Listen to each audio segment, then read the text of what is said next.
नमस्कार शेतकरी मित्रांनो, आताची सर्वात मोठी बातमी आपण या चॅनलच्या व व्हिडिओच्या माध्यमातून जाणून घेणार आहोत। 13 मार्च 2026 रोजी शेतकऱ्यांच्या बँक खात्यामध्ये पीएम किसानचा 22वा हप्ता हे टाकण्यात आलेला आहे। आणि बरेचसे शेतकऱ्यांच्या माध्यमातून आपल्याला वारंवार एकच प्रश्न विचारण्यात येत आहे की सर, नमो शेतकरीचे जे 2 हप्ते आहे म्हणजेच 8वा आणि 9वा हप्ता हे शेतकऱ्यांच्या बँक खात्यामध्ये कधी येणार? कारण की यापूर्वी तर बऱ्याचशा सोशल मीडियाच्या माध्यमातून असं सांगण्यात होतं की 13 मार्च 2026 रोजी नमो शेतकरी आणि पीएम किसानचे म्हणजे एकूण 6,000 रुपये, म्हणजेच नमो शेतकरीचे 4 आणि पीएम किसानचे 2 असे एकत्र 6,000 रुपये येणार। परंतु अद्यापही शेतकऱ्यांच्या बँक खात्यामध्ये फक्त 2,000 रुपये जमा झाले आणि जे नमो शेतकरीचे हप्ते आहेत तो अद्यापही कोणत्याही शेतकऱ्यांना मिळालेले नाही। तर याबाबत काय अपडेट राहणार असे वारंवार हे मध्ये शेतकऱ्यांच्या माध्यमातून प्रश्न विचारण्यात येत होते। तर बघा, आपण या व्हिडिओच्या माध्यमातून सविस्तर व डिटेलमध्ये माहिती जाणून घेणार आहोत। परंतु यापूर्वी आपल्या चॅनलवरती तुम्ही जर नवीन असाल तर चॅनलला सबस्क्राईब करा, बेल नोटिफिकेशन ऑन करा, जेणेकरून तुम्हाला असेच नवनवीन व्हिडिओचे नोटिफिकेशन पाहायला मिळतील।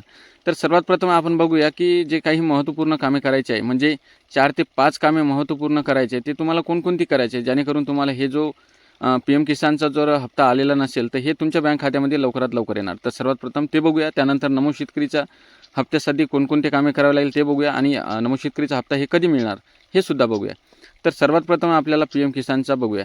तर सर्वात प्रथम जो तुम्हाला काम करायचे तो म्हणजे लँड रेकॉर्ड। ज्या शेतकऱ्यांचा लँड रेकॉर्ड नसेल अशा शेतकऱ्यांना जो हप्ते आहे तो पीएम किसानचा किंवा नमो शेतकरीचा हे दोन्ही हप्ते सुद्धा मिळणार नाही। तर सर्वात प्रथम आपल्याला लँड रेकॉर्ड नो असेल तर हे येस करायचं आहे। आता कुठे बघायचं नो आहे का येस आहे? तर सर्वात प्रथम आपल्याला क्रोम ब्राउझरवरती जायचं आहे, तिथं तुम्हाला पीएम किसान हे इंग्लिशमध्ये टाकायचं आहे आणि इंग्लिशमध्ये तुम्ही टाकल्याच्या नंतर तुम्हाला पहिली साईटवरती क्लिक करायचं आहे। पहिल्या साईटवरती क्लिक केल्याच्या नंतर तुम्हाला तिथं पाहायला मिळेल बेनिफिशरी स्टेटस, म्हणजे तुम्हाला 7 ते 8 ऑप्शन पाहायला मिळतील, परंतु आपल्याला त्याच्यामधून फक्त बेनिफिशरी स्टेटस या ऑप्शनवरती क्लिक करायचं आहे।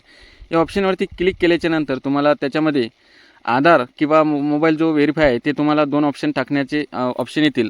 तर सर्वात प्रथम आपल्याला आपला आधार कार्ड नंबर टाकायचा आहे। आधार कार्ड नंबर टाकल्याच्या नंतर आपल्याला तिथे एक कॅप्चर पाहायला मिळेल, तो कॅप्चर जसाचा तसा तिथं टाकायचा आणि शोवरती क्लिक करायचं आणि तुम्ही समोर गेल्याच्या नंतर तुम्हाला तिथं 3 कामे दिसतील। तर सर्वात प्रथम आपल्याला तिथं लँड रेकॉर्ड दिसेल। लँड रेकॉर्ड ज्या शेतकऱ्यांचं नो असेल त्यांनी काय करायचं ते सर्वात प्रथम बघूया। तर ज्या शेतकऱ्यांचं लँड रेकॉर्ड नो असेल त्यांनी कृषी सहाय्यकाकडे जाऊन तिथे येस करायचं। तुम्हाला तिथे वेगळाच डेस्क पाहायला मिळेल पीएम किसानचा, तिथं जाऊन तुम्ही ते येस करू शकता। त्याचबरोबर ज्या शेतकऱ्यांचं तिथं जो दुसरा ऑप्शन आहे तो म्हणजे आधार सीडिंग। ज्या शेतकऱ्यांचं आधार सीडिंग नो असेल त्यांना कोणतं काम करायचं आहे? तर ज्या शेतकऱ्यांचं आधार सीडिंग नो असेल त्यांना सर्वात प्रथम तर CSC सेंटरमध्ये जायचं आणि तिथे गेल्याच्या नंतर तिथं तुम्हाला तुमच्या आधार कार्डला तुमचा मोबाईल नंबर व्हेरीफाय करून घ्यायचा आहे आणि व्हेरीफाय केल्याच्या नंतर तुम्हाला तो आधार कार्डची झेरॉक्स घ्यायची आहे आणि तुम्हाला बँकेत जायचं आहे आणि तुमच्या बँकमध्ये गेल्याच्या नंतर तुम्हाला तिथे एक फॉर्म मिळेल आधार सीडिंगचा, तो फॉर्म घ्यायचा आणि आपल्या आधार कार्डची झेरॉक्स हे दोन्ही एकमेकाला जोडून बँकेला द्यायची। तिथून 14 दिवसाच्या आत हे तुमचं आधार व्हेरीफाय होऊन जाणार। त्याचबरोबर तिसरं म्हणजे ई-KYC। ज्या शेतकऱ्यांनी ई-KYC केलेली नसेल अशी शेतकऱ्यांनी लवकरात लवकर ई-KYC करणे गरजेचं आहे, अन्यथा तुम्हाला पीएमचा सुद्धा हप्ता मिळणार नाही, नमोची सुद्धा हप्ता मिळणार नाही। तर चौथं काम म्हणजे तुम्हाला फार्मर आय डी। ज्या शेतकऱ्यांकडे फार्मर आय डी नसेल त्यांना कोणत्याही योजनेचा लाभ मिळणार नाही, तो पीक विमा असो, अतिवृष्टी असो किंवा नुकसान भरपाई असो किंवा नमो शेतकरीचा असो किंवा पीएम किसानचा असो, कोणत्याही योजनेचा शेतकऱ्यांना त्या लाभ मिळणार नाही।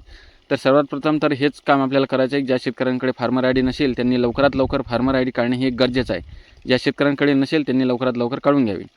त्याचबरोबर आता शेतकऱ्यांच्या माध्यमातून जो प्रश्न विचारण्यात येत होता की नमो शेतकरीचे जे 2 हप्ते हे शेतकऱ्यांच्या बँक खात्यामध्ये कधी येणार?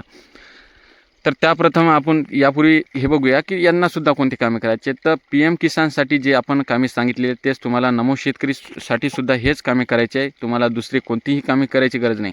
ज्या शेतकऱ्यांना आपल्याला पीएम किसानचा हप्ता मिळतो त्या शेतकऱ्यांना नमो शेतकरीचा सुद्धा हप्ता मिळतो।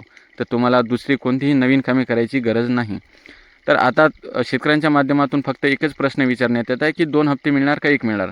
आता 8 महिने हे पूर्णतः झालेले आहे नमो शेतकरीच्या 7व्या हप्त्याला देण्याकरिता झालेले आहे। तर आता आपल्याला 8वा आणि 9वा हप्ता म्हणजे 2 हप्ते आता आपल्याला एकत्र येणार आहे। तर आता हे एकत्र कधी येणार? तर मार्च महिन्याच्या एंडिंगमध्ये म्हणजेच 31 तारखेच्या आत हे शेतकऱ्यांच्या बँक खात्यामध्ये नमो शेतकरीचे दोन्हीही हप्ते जमा करण्यात येणार आहे।